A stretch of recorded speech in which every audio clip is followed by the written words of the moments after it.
The great government alien cover-up, it is for your own good? Remember when you questioned your mum about one of the unfair restrictions she was placing on your 8-year-old life and she would say, "It's for your own good."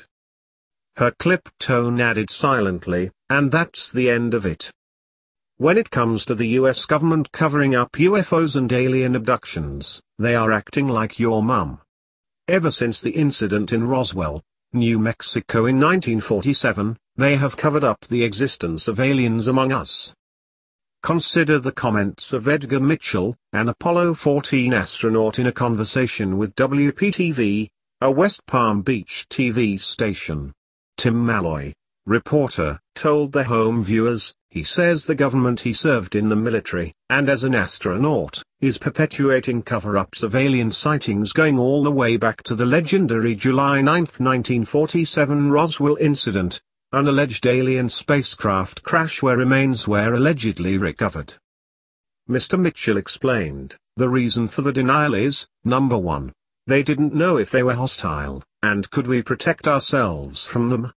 And they didn't want the Soviets to know, so they devised to lie about it and covered it up. At Roswell, Air Force officers first turned in reports that they discovered parts and debris from a flying disc that had crashed. Later they came out with an official report that said that the debris had come from a downed weather balloon. This was the beginning of many times the US government would cover up UFO sightings and paranormal phenomena. Researcher Leslie McConney reported in an article in Gallup Poll Monthly that 71% of people surveyed expressed a belief that the US government knows more about UFOs than it is publicly admitting. Widespread doubt. The idea that the government is conducting an alien cover-up permeates the media. Every night in the United States, radio listeners tune into Coast to Coast, a nationwide program featuring conspiracy theories, paranormal activity and ufology. Many movies such as Men in Black and Independence Day as well as TV shows such as The X-Files use a conspiracy theme. It's not just UFO watchers and abductees that believe the government is keeping secrets. A 1971 survey conducted by Industrial Research Development magazine revealed that 76% of respondents believe leaders are not telling everything they know about UFOs. Some government officials have stated openly they think UFO evidence is being kept secret. They include Vice Admiral Roscoe H. Hillenkoetter, astronauts Edgar Mitchell and Gordon Cooper, Senator Barry Goldwater, former Canadian Defense Minister Paul Hellyer, and various French generals and space experts. Abduction groups. There are several different alien abduction groups. They share interest on different types of aliens, Greys, reptilians, and Nordics. Each is believed to have different rationale for coming to Earth. The groups claim that the lack of awareness about UFOs is due to the aliens' own agenda, or the government is covering it up.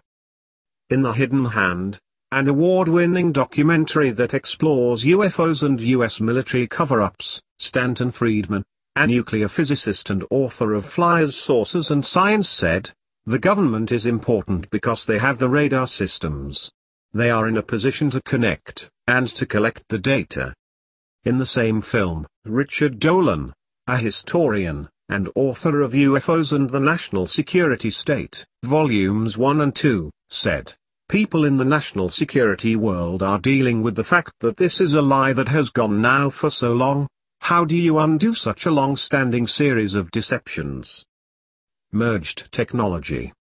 Some UFO enthusiasts believe the explosion in technology in our modern world is the result of the government merging their technology with the aliens. One theory is that aliens help reverse engineer their knowledge to make it work on our planet. In a speech at an Exopolitik.org conference, Paul Hellyer, an author and former Canadian Defense Minister, said he believes the USA is using alien technology, and feels the opportunity has been wasted. "We have a problem when official US policy says UFOs don't exist. The veil of secrecy has to be lifted now, before it is too late." How much has been accomplished in 60 years of feverish activity by some of the most educated minds in the United States? Has America developed flying saucers that are visually indistinguishable from the visitors as alleged, and if so, what do they propose to do with them? Well, who has the answers? Well, somebody does. But, apparently they aren't telling the secretaries of defense or presidents because they don't have a need to know. UFOs are real. On MSNBC TV, Hellier spoke with host Tucker Carlson. Carlson asked Hellier if UFOs were real. Hellier answered, "For the last 2 or 3 years I've been looking at the evidence and assessing it much as a judge would, trying to determine who was telling the truth and who wasn't, and I finally concluded, especially after reading a book called The Day After Roswell written by Colonel Philip Corso, that unidentified flying objects are in fact as real as the planes flying overhead, and there has been a monumental cover-up for more than half-century.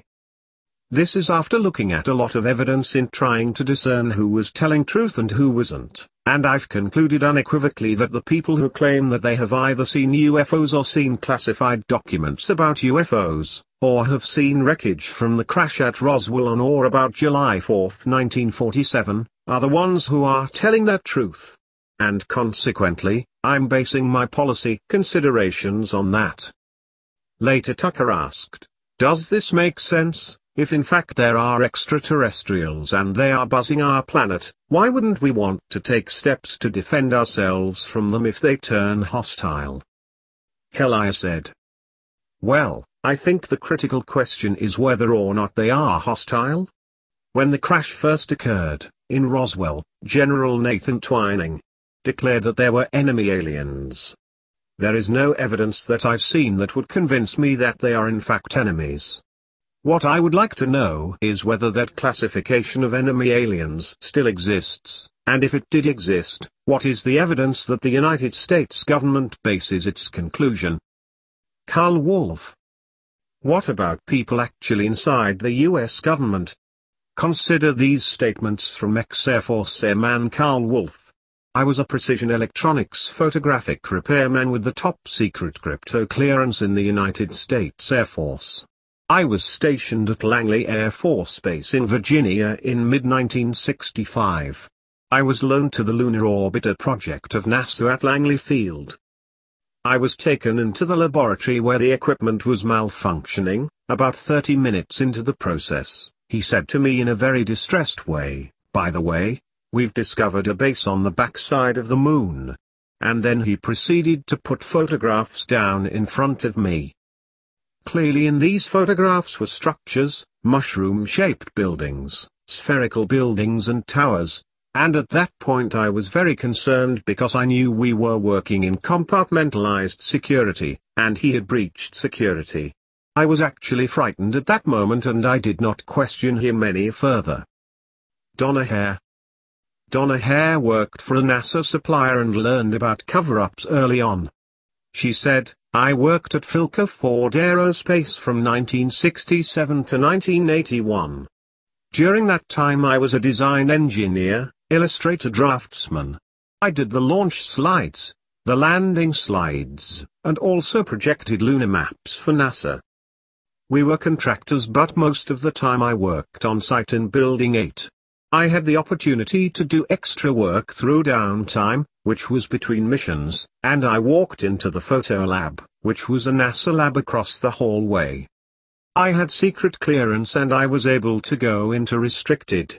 One of the techs in that drew my attention to a photograph. It had a dot on it. I said, 'Was that dot on the emulsion?' He smiled and he had his hands crossed, and he said, 'Round dots on the emulsion don't leave shadows on the ground.'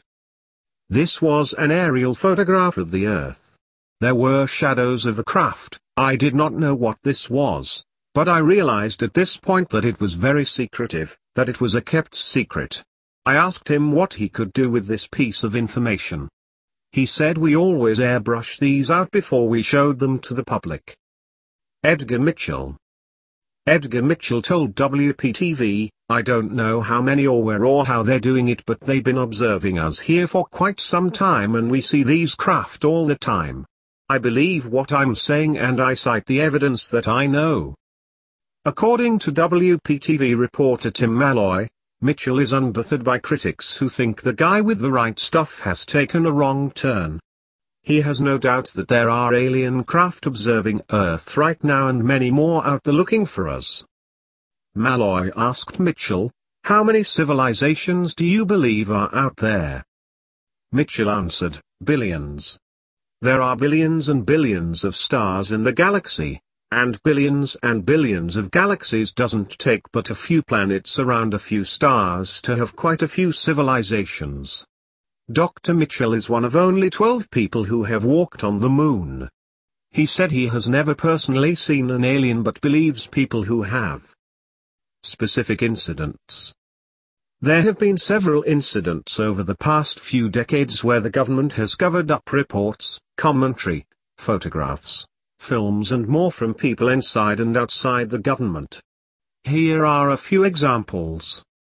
On July 7, 1947, William Rhodes took a picture of a strange object in Arizona. The pictures were published in a Phoenix newspaper and several other publications. An Army Air Force intelligence officer and a member of the FBI soon met with Rhodes and talked him into turning over the negatives. They then told him he would not be getting them back. The pictures ended up in classified Air Force UFO reports. In 1958, Donald Keyhole, a retired U.S. Marine and UFO specialist, appeared on TV. His commentary about UFOs was pre-censored by the Air Force. As the show went on, when he tried to interject original statements that were not in the pre-censored script, the network cut his sound, saying later that he was about to violate security standards. Conspiracy theorists believe that what he was about to reveal were several unknown military studies that make the assertion that UFOs were interplanetary. John Callahan, a former division chief of the Accident and Investigations Branch of the Federal Aviation Authority in Washington, said that in 1986, after a Japanese Airlines 747 had an encounter with a giant UFO over Alaska, it was recorded by radar on both the ground and in the air. The FAA started an investigation.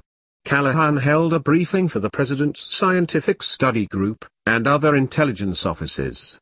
Shortly after the briefing, one of the CIA agents in attendance said, "They were never there and this never happened." The rationale given for this positioning was that they did not want the public to panic. Why is the government trying to cover up UFO sightings? What are they afraid of? Mass panic? That seems dubious. Maybe that was a concern in 1947. More than 50 years later, however, nearly everyone has a cell phone. We have an orbiting space station. Governments are being overthrown by reformists using Twitter and Facebook. In other words, we've come a long way technologically. We can handle some grown-up talk about science, space and aliens.